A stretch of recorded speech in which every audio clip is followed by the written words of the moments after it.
Last spring, I went with my kids to their all-school track meet. Now, this is one of those days that's more like a track and field day where everybody gets together and they all do a bunch of events that they've actually never practiced before. And it was so fun to watch because all my girls were participating in it, and they had just different running events and track and field events that they got to do, sometimes for the first time and sometimes something they'd done before. And it was a bunch of schools that got together. It was a lot of fun, a great field day. But there came a point where my youngest was going to be in a race for the first time. Now, I've seen her run before, and she's a pretty fast runner. She can beat her two older sisters quite easily.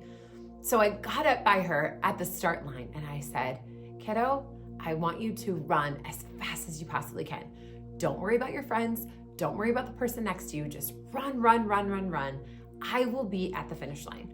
She goes, "Okay, Mom." And I got to the end of the finish line. I hit record on my phone just as they yelled, "Go." She took off running as fast as she possibly could. And being as fast as she is, she left all of the kids in the dust. She was running, running, running, running. She crossed the finish line with a huge smile on her face. And honestly, she was barely breaking a sweat. It was pretty awesome to see.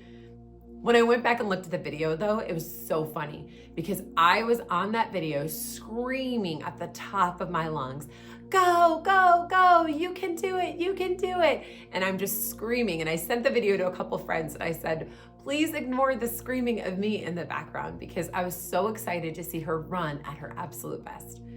I was thinking about that story as I was reading in John chapter 8. And the connection between the two of these might seem a little off at first, but let's look at it together.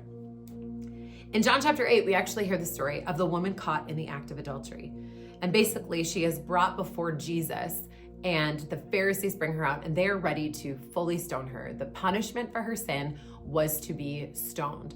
And so they're all there, and they ask Jesus what he is wanting to do with her. And they said, "This woman was caught in the act of adultery. The law of Moses says to stone her. What do you say?" And Jesus doesn't respond to them. He just kneels down in the sand and kind of starts to draw in the sand. And then he looks up and he says, "Whichever one of you has never sinned, feel free to cast the first stone." And they start walking away, oldest to youngest. And eventually he looks up at the woman and he says, "Where are your accusers? Didn't even one of them condemn you?" And she says, "No, Lord." And he says, "Then neither do I. Go and sin no more." And I looked up that word "go," and it says to carry on with the journey of one's life, to go and carry on. And I started thinking about the way that Jesus would have said "go" to this woman. This was an act of mercy and an act of grace.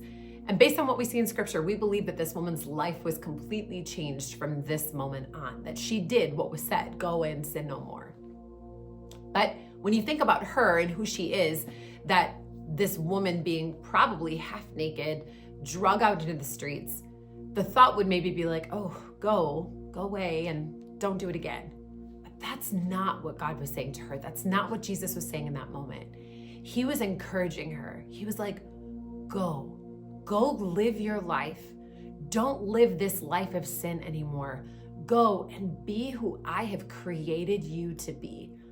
And I began to think of how my daughter was running on that track, and I'm standing at the finish line shouting, "Go, go, go, you can do it." Jesus is looking at this woman saying, "Go, you can do this. I believe in you. Don't sin anymore. Go and live the life I've created for you." You know, we have Jesus, the hero, the author, finisher of our faith, standing at the finish line, cheering us on, saying, "Go, you can do this. I believe in you. Run your race." And so many times we allow the weights of the sins and the things that we have before us to weigh us down. But he's cheering us on. He's calling us to run the race with everything that we have, to go, to sin no more, to leave behind the things that we have done, and to run the race he's called us to. Today, if you've got something you got to lay before God, do it. Something you need mercy and grace for, would you just take a moment, come before him and say, "Lord, forgive me for this thing. I lay it at your feet so that I can run my race." For he's standing at the end shouting, "Go, I believe in you." Have a great day.